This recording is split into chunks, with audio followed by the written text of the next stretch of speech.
wabarakatuh. Kenalkan, nama saya Abdul Rahmawan, NPM 2010 141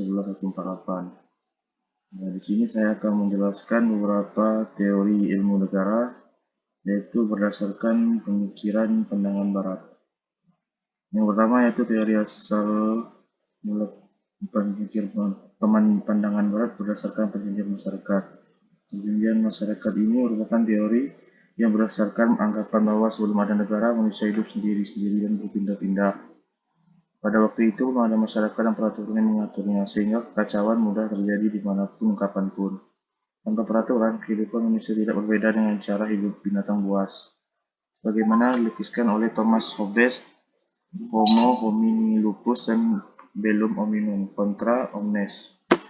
Teori perjanjian masyarakat diungkapkannya dalam buku Leviathan, Ketakutan Kehidupan berciri Survival of the Fittest. Itulah yang menyadarkan bahwa akan kebutuhannya negara yang diperintah oleh raja yang dapat menghapus rasa takut. Demikianlah akal sehat manusia telah membimbing dambaan suatu kehidupan tertib dan tentram. Maka dibuatlah perjanjian masyarakat atau kontrak sosial. Yang kedua itu teori ketuhanan. Teori ketuhanan ialah teori yang ada saat agama-agama besar telah bersebar ke dunia ini, contohnya Islam dan Kristen. Teori ini sesuai namanya tentu saja diberikan oleh paham keagamaan, dan berdasarkan itulah teori ketuhanan terbentuknya negara didasari anggapan bahwa negara terbentuk atas dasar keinginan Tuhan. Contohnya saja Inggris Raya pada zaman kerajaan penganut teori ini adalah Augustinus, Julius Haller, Friedrich Julius Stahl, Karenberg, dan Thomas Aquinas. Yang ketiga yaitu teori kekuatan.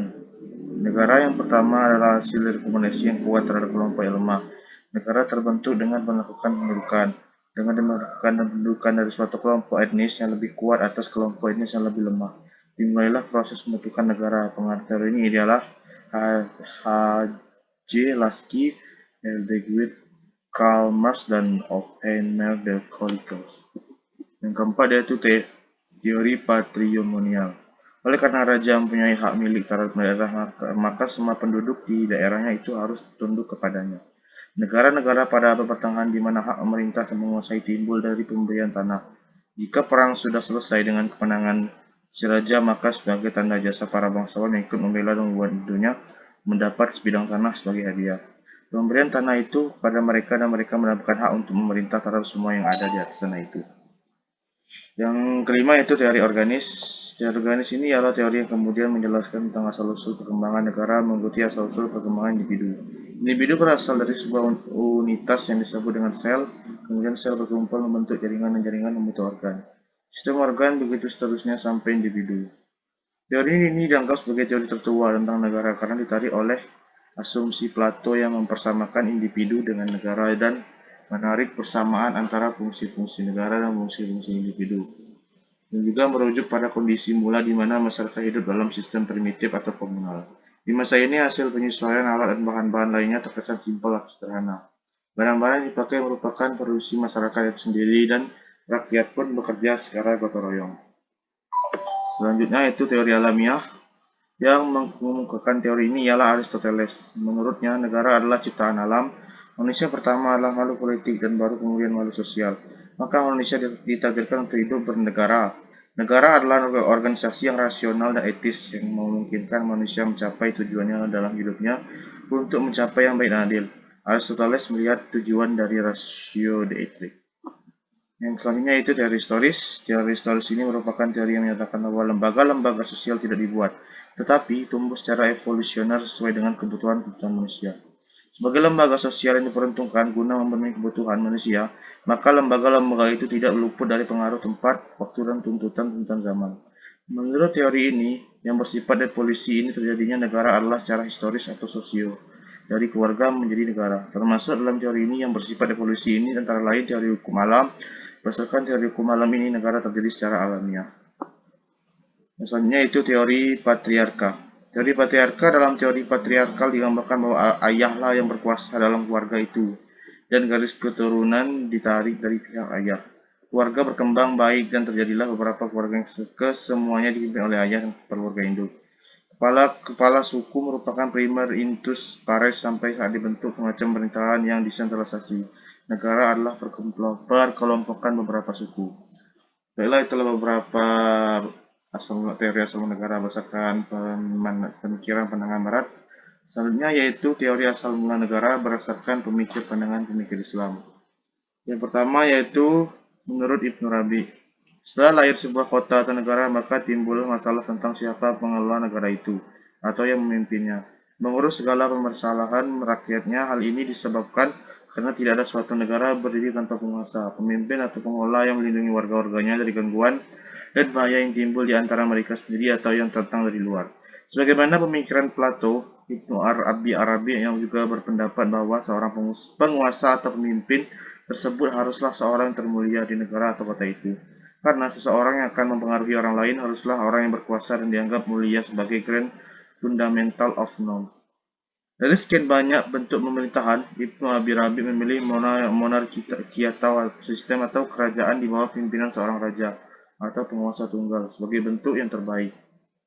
Beliau menolak bentuk-bentuk lain seperti aristokrasi, yaitu pemerintahan yang berada di tangan sekelompok kecil orang-orang yang pilihan atas dasar keturunan atau kedudukan. Oligarki yaitu pemerintahan yang dipegang oleh sekelompok kecil orang kaya. Demokrasi yaitu negara yang diperintah oleh langsung seluruh warga negara. Selanjutnya yaitu Al-Farabi.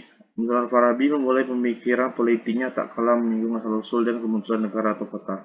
Menurutnya masyarakat muncul dari keberadaan persatuan di antara individu-individu yang lain membutuhkan satu sama lain. Tidak seorang pun dapat mencukupi kebutuhannya sendiri-sendiri, baik itu kebutuhan primer maupun sekunder. Pemikiran politik Al-Farabi banyak pendapat pengaruh dari para filosof barat, terutama Plato dan Aristoteles. Penggambaran negara utama yang diterapkan oleh Al-Farabi sama dengan konsep Plato. Konsep negara utama yang digambarkan Al-Farabi merupakan konsep sebuah negara yang dalamnya terdapat kebahagiaan yang didapatkan dari hasil kerjasama antara penduduknya. Negara utama tersebut haruslah dipimpin oleh seorang yang sempurna, yang baik secara al-haq maupun kecerdasannya. Selain Al-Farabi, tentunya banyak filsuf lain yang juga menyumbangkan pemikiran politiknya, seperti Ibnu Abi Arabi, Al-Mawardi, dan masih banyak yang lainnya, yang masing-masing memiliki konsep yang berbeda-beda. Yang ketiga yaitu Al-Mawardi. Imam Al-Mawardi juga berpendapat bahwa manusia ialah makhluk sosial yang saling bekerja sama dan membantu sama lain, namun ia memasukkan paham agama di dalamnya. Menurut Imam Al-Mawardi, kelemahan manusia yang tidak memiliki kemampuan untuk memenuhi semua kebutuhannya sendiri dan terdapatnya keanekaragaman dan perbedaan bakat. Pembawaan kecenderungan alami serta kemampuan, semua itu mendorong manusia untuk bersatu dan saling membantu. Berangkat dari kebutuhan untuk bekerja sama, inilah akhirnya manusia sepakat untuk mendirikan negara. Suatu hal yang menarik dari gagasan-gagasan ketatanegaraan ini adalah hubungan antara dua pihak beserta kontrak sosial atau perjanjian atas dasar sukarela. Satu kontrak atau persetujuan yang melahirkan kewajiban hak bagi kedua belah pihak atas dasar timbal balik. Selanjutnya itu Imam Al-Ghazali. Menurut Imam Al-Ghazali berpendapat bahwa manusia itu makhluk sosial, ia tidak dapat hidup sendirian yang disebabkan oleh dua faktor. Yang pertama itu kebutuhan akan keturunan dan kelangsungan hidup manusia. Hal ini hanya mungkin melalui pergaulan laki-laki dan perempuan serta keluarga. Dan kedua, saling membantu dalam menyediakan bahan makanan, pakaian, dan bagikan anak. Manusia terbukti tidak bisa sendirian, ia tidak mampu mengerjakan sawah atau ladang yang sempurna tanpa bantuan pandai besi atau tukang kayu untuk membawa alat pertanian. Ia membutuhkan penggilingan gandum dan membuat roti untuk menyediakan makan.